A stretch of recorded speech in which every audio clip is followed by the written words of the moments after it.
Je bénirai l'Éternel en tout temps.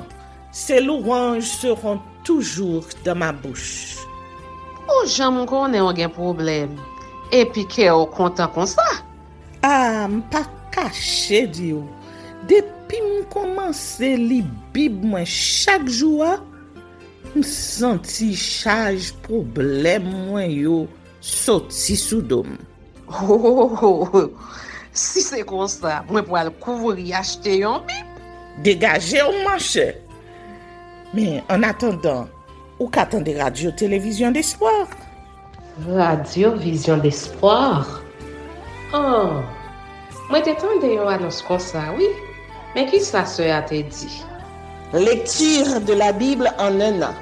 Une émission qui vous accompagne à la découverte des trésors cachés de la parole de Dieu sur Radio Télévision d'Espoir. Chaque jour de 11h à 11h30 du matin, excepté mercredi 5h30, 6h de l'après-midi, samedi 7h30, 8h du matin, avec les sœurs Chantal Saint-Hubert, Claude Louis Orisma et votre servante Maudeline Maurice Hilaire.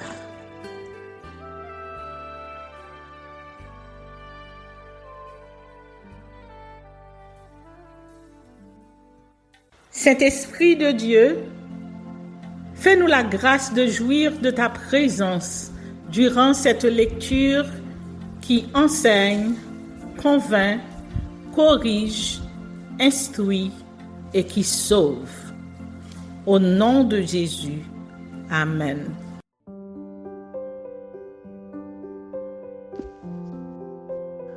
Sophonie chapitre 2. Menace contre les peuples étrangers. Rentrez en vous-même, examinez-vous, nation sans pudeur, avant que le décret s'exécute et que ce jour passe comme la balle, avant que la colère ardente de l'Éternel fonde sur vous, avant que le jour de la colère de l'Éternel fonde sur vous. Cherchez l'Éternel, vous tous humbles du pays, qui pratiquez ses ordonnances.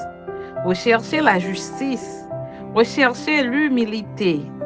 Peut-être en serez-vous épargnés au jour de la colère de l'Éternel. Car Gaza sera délaissée, Ascalon sera réduite en désert, Asdod sera chassé en plein midi, Écron sera déraciné. Malheur aux habitants des côtes de la mer, à la nation des Kérétiens. L'Éternel a parlé contre toi. Canaan, pays des Philistins. Je te détruirai, tu n'auras plus d'habitants. Les côtes de la mer seront des pâturages, des demeures pour les bergers et des parcs pour les troupeaux. Ces côtes seront pour les restes de la maison de Juda. C'est là qu'ils paîtront. Ils reposeront le soir dans les maisons d'Ascalon. Car l'Éternel, leur Dieu, ne les oubliera pas et il ramènera leurs captifs.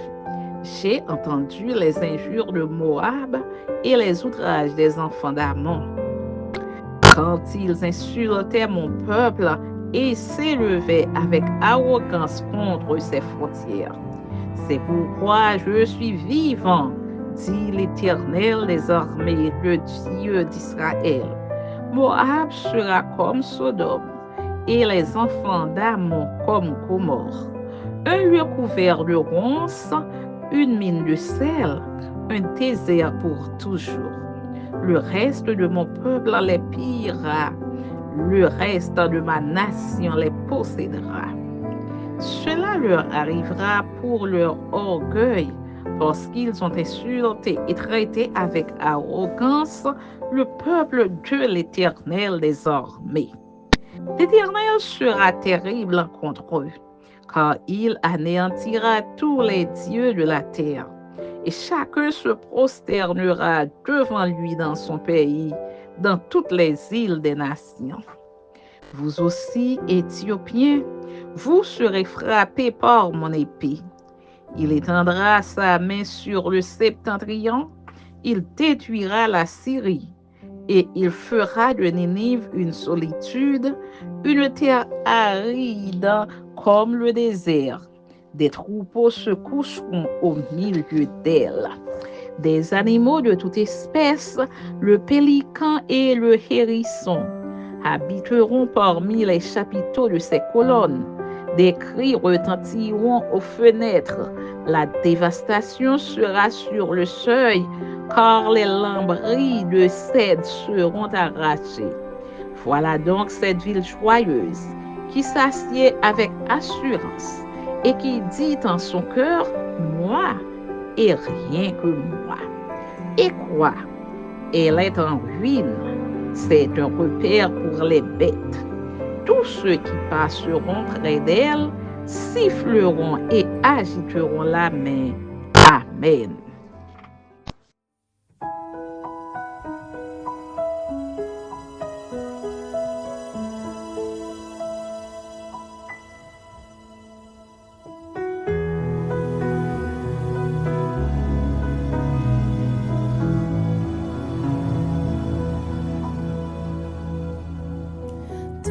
Ton grand amour, tu as pris ma place en portant sur toi ma culpabilité.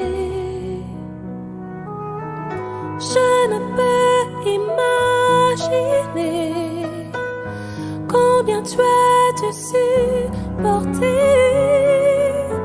les douleurs de tes blessures. Tu m'as aimé sans mesure. Chers auditeurs et auditrices, imaginez un instant combien nous sommes heureux de vous retrouver une fois de plus sur les ondes de la radio-télévision d'Espoir à l'émission Lecture de la Bible en un an, rubrique Ce qu'il faut savoir de la Bible. C'est toujours un plaisir d'être avec vous pour continuer notre recherche, pour continuer notre excursion à la découverte des trésors cachés de la Bible. Bienvenue à nouveau avec les sœurs Maudeline Maurice-Hilaire, Rode Orisma et Chantal Saint-Hubert. Dans un instant, je vous reviens pour reviser ensemble les trésors que nous avons déjà découverts dans la Bible, la parole sacrée de Dieu. Laisse-moi embrasser les blessures de tes mains et de tes pieds, les blessures qu'en péchant j'ai provoquées. Laisse-moi incliner, poser mes joues sur ton dos et pleurer pour l'avoir lacérée avec ma méchanceté. Je ne méritais pas tant. Chers auditeurs et auditrices de la radio-télévision d'Espoir, branchés sur la lecture de la Bible en un an, nous sommes à la rubrique spéciale Ce qu'il faut savoir de la Bible. Après avoir parcouru ce long chemin, c'est sûr que nous avons découvert beaucoup de trésors. Et maintenant, révisons tous les livres que nous avons déjà parcourus, les livres de l'Ancien Testament, pour lesquels nous avons lu l'introduction. Nous vous les avons présentés par leur introduction et nous vous avons également donné le nombre de chapitres et le nombre de versets contenus dans chacun des livres suivants: Genèse, Exode, Lévitique, Nombre, Deutéronome, Josué, Juge, Ruth, 1 Samuel, 2 Samuel, 1 Roi, 2 Rois, 1 Chronique et 2 Chroniques. Si vous pouvez réciter ces livres, cela signifie que vous avez bien conservé vos trésors, vous les avez bien préservés et bravo, bravo, bravo, bravo et félicitations d'avoir retenu ces livres. Et nous allons poursuivre aujourd'hui avec la présentation des introductions pour les livres suivants: Esdras, Néhémie et Esther. Esdras, Néhémie et Esther. Je vous donne à nouveau le nombre de chapitres contenus dans chacun des livres que nous vous avons déjà présentés. Genèse, 50 chapitres, 1533 versets. Exode, 40 chapitres, 1213 versets. Lévitique, 27 chapitres, 859 versets. Nombre, 36 chapitres, 1288 versets. Deutéronome, 34 chapitres, 959 versets. Josué, 24 chapitres, 658 versets. Juge, 21 chapitres, 618 versets. Ruth, 4 chapitres, 85 versets. 1 Samuel, 31 chapitres, 811 versets. 2 Samuel, 24 chapitres, 695 versets. 1 Roi, 22 chapitres, 817 versets. 2 Rois, 25 chapitres, 719 versets. 1 Chronique, 29 chapitres, 942 versets et 2 Chroniques, 36 chapitres, 822 versets. Et aujourd'hui, nous allons vous introduire les livres d'Esdras, Néhémie et Esther. Esdras, 10 chapitres, 280 versets. Esdras, 10 chapitres, 280 versets. Néhémie, 13 chapitres, 406 versets.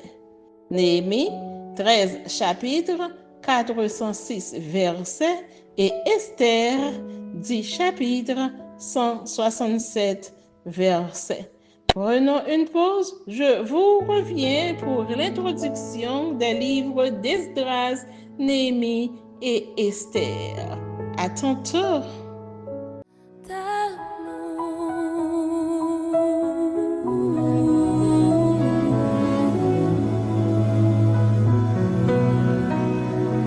Dans ton grand amour,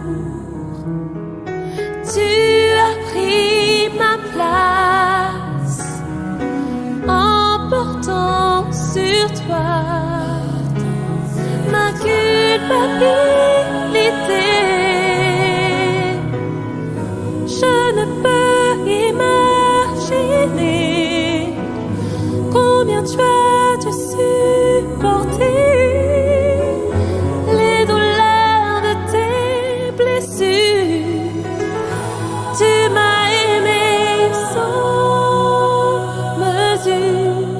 Laisse-moi embrasser les blessures de tes mains et de tes pieds. Introduction au livre d'Esdras. Ce livre a pour titre le nom d'un prêtre réformateur, Esdras. Il raconte en détail le retour des Juifs de Babylone sous Zorobabel et Esdras, la reconstruction du temple de Jérusalem et la restauration du culte. La chute de Jérusalem vers 587 avant Jésus-Christ fut une grande catastrophe nationale. Cependant, l'identité d'Israël demeura et se renforça même. En 538, l'empereur perse Cyrus, nouveau maître du monde, autorisa la reconstruction du temple. Les livres d'Esdras et de Néhémie ne formaient à l'origine qu'un seul livre donnant l'histoire officielle de cette nouvelle époque. Or, il n'y avait plus de roi en Israël et donc plus d'historiographie royale. Ces deux livres réunissent les mémoires de deux figures marquantes des réformes politiques, sociales et religieuses de l'ère nouvelle. Les chapitres 1 à 6 constituent une première partie qui traite des points essentiels. L'édit de Cyrus, roi de Perse, suivi du retour des Juifs de la captivité de Babylone. Chapitre 2, leur dénombrement. Chapitre 2, la pose des fondations du temple, ainsi que le rétablissement de l'autel des holocaustes. Chapitre 3, l'interruption des travaux de construction du temple. Chapitre 4, et leur reprise. Chapitre 5, le deuxième édit de Darius, suivi de la dédicace du temple. Chapitre 6. Les chapitres 7 à 10 traitent de l'arrivée de Babylone d'Esdras, scribe versé dans les Écritures. Chapitre 7 avec ses compagnons. Chapitre 8. Esdras fut dans la désolation à cause des mariages de certains Juifs avec des femmes étrangères, source perpétuelle d'idolâtrie. Il pria, chapitre 9, et renvoya ces femmes à l'issue d'une assemblée solennelle, chapitre 10. L'exogamie a toujours eu une relation avec les dieux étrangers et, partant, avec l'idolâtrie, cause première de plusieurs châtiments divins et surtout de la déportation. Une liste indicative des Juifs fautifs clôt le livre d'Esdras. Le message de ce livre rappelle l'importance de la foi et d'une vie pure dans la relation de l'homme avec l'Éternel.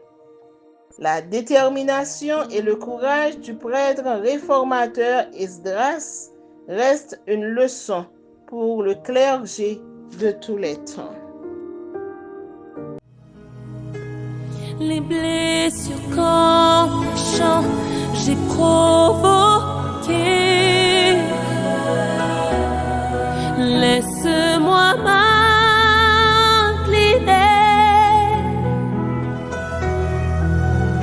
poser mes joues sur ton dos et pleurer pour l'avoir lacéré avec ma méchanceté. Laisse-moi embrasser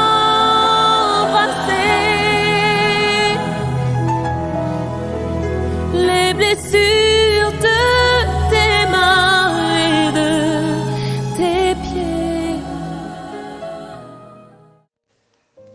Introduction au livre de Néhémie.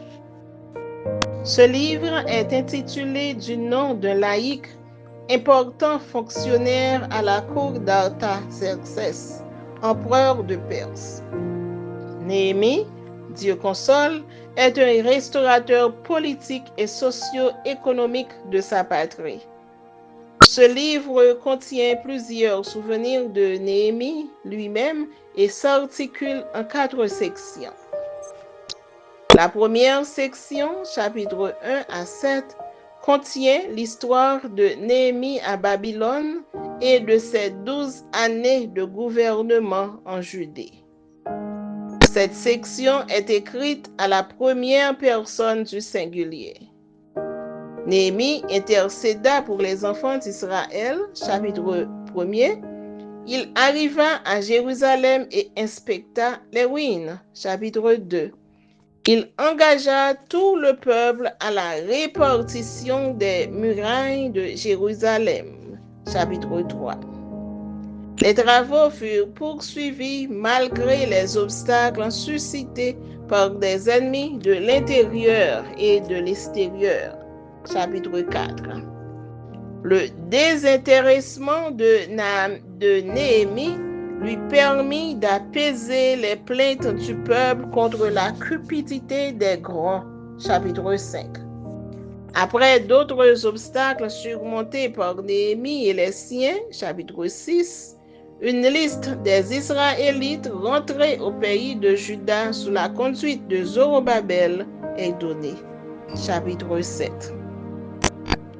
La deuxième section, chapitre 8 à 10, écrite à la 3e personne, relate les événements auxquels Esdras et Néhémie prirent part, notamment la lecture solennelle de la loi et la célébration de la fête des tabernacles, chapitre 8. Tout le peuple pleura et confessa ses péchés et des résolutions culturelles furent prises, chapitre 10. La 3e section, chapitre 11 et chapitre 12 jusqu'au verset 26, contient 6 listes importantes des Juifs revenus de l'exil. La généalogie permet de retrouver l'authenticité parentale et tribale de chaque Juif. La 4e section, chapitre 12, verset 27 jusqu'au chapitre 13, verset 31, parle de la dédicace des murailles de Jérusalem, du rétablissement des revenus des sacrificateurs et des Lévites, chapitre 12, verset 27, et du zèle de Néhémie contre les transgresseurs de la loi de Dieu, chapitre 13. Souviens-toi favorablement de moi, ô mon Dieu, conclut-il. Le portrait de Néhémie qui se dégage de ce livre nous révèle un homme soucieux de la cause nationale, honnête, courageux, entreprenant, un homme d'action dont toutes les activités sont soutenues par un recours constant aux jeûnes et aux prières. Les blessures qu'en péchant j'ai provoquées, laisse-moi m'incliner,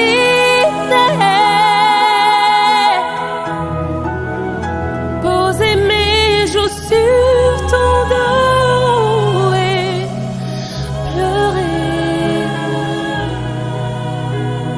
pour l'avoir lacéré avec ma méchanceté.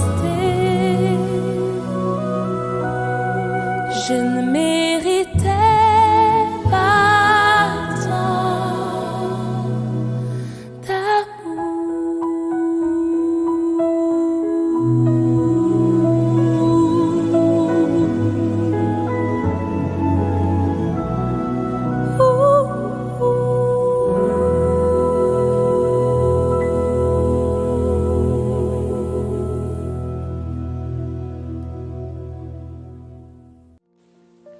Introduction au livre d'Esther.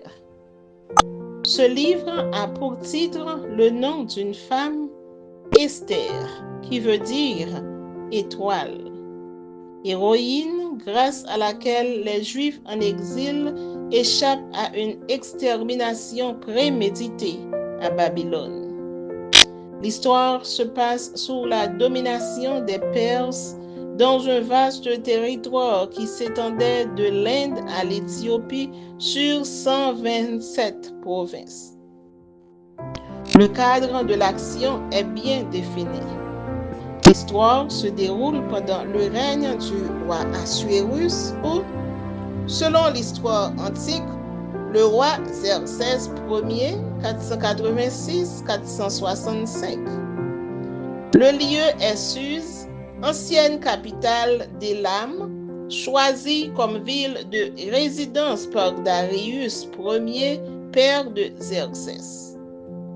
Dans l'histoire biblique, les événements racontés s'insèrent entre l'époque du premier retour à Jérusalem, conduit par Zorobabel et Josué, Esdras 1er à 6, à l'exception du chapitre 4, les versets 6 à 23, sous le règne de Cyrus, 538-530, et celle de Néhémie, qui exerça son autorité sous le successeur de Xerxès, Artaxerxès Ier, 465-424.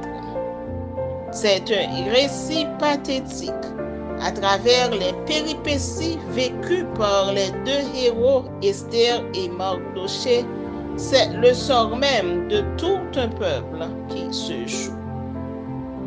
La reine Vasthi fut disgraciée après sa désobéissance publique à son époux ivre, le roi Assuérus, chapitre 1er.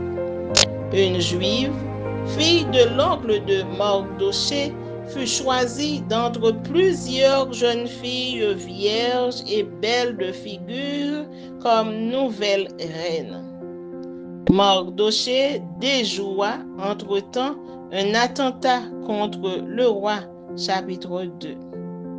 Haman, favori du roi, amalécite nourrissant des rancunes à l'égard de la race juive, usa d'un subterfuge pour que le roi signe contre les Juifs un édit relatif à leur extermination, chapitre 3.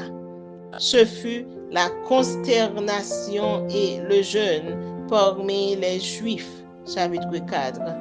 Que faire concrètement? Dans les coulisses du pouvoir, Mardochée incita Esther à entreprendre des démarches auprès du roi. Haman chercha alors à faire périr Mardochée, chapitre 5. Providentiellement, le roi décida de récompenser le dénonciateur de l'attentat contre lui. C'est Mardochée qui reçut des honneurs royaux au détriment de Haman humilié. Dénoncé par la reine Esther, Haman fut mis à mort, chapitre 7. Un édit en faveur des Juifs fut signé par le roi, chapitre 8, les appelant à se défendre et à se venger de leurs ennemis. Une fête perpétuelle, celle des Purim, immortalise cette histoire, chapitre 9, et le juif Mardochée, le premier après le roi Assuérus, devint une sorte de héros national à l'étranger, chapitre 10. Le livre d'Esther met en valeur l'importance de la providence dans la vie d'un individu et d'une nation. Il y a aussi le nationalisme et le désir de légitime défense ou de vengeance des Juifs menacés d'extermination. Le racisme, le tribalisme ou ethnofascisme et d'autres rejets entraînent en général des réactions presque identiques à celles de ce livre. Bref, la haine appelle la haine et la violence conduit à la violence.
Merci Seigneur de nous donner le discernement dans la lecture de ta parole, que nous y prêtions attention afin d'appliquer notre cœur à la sagesse.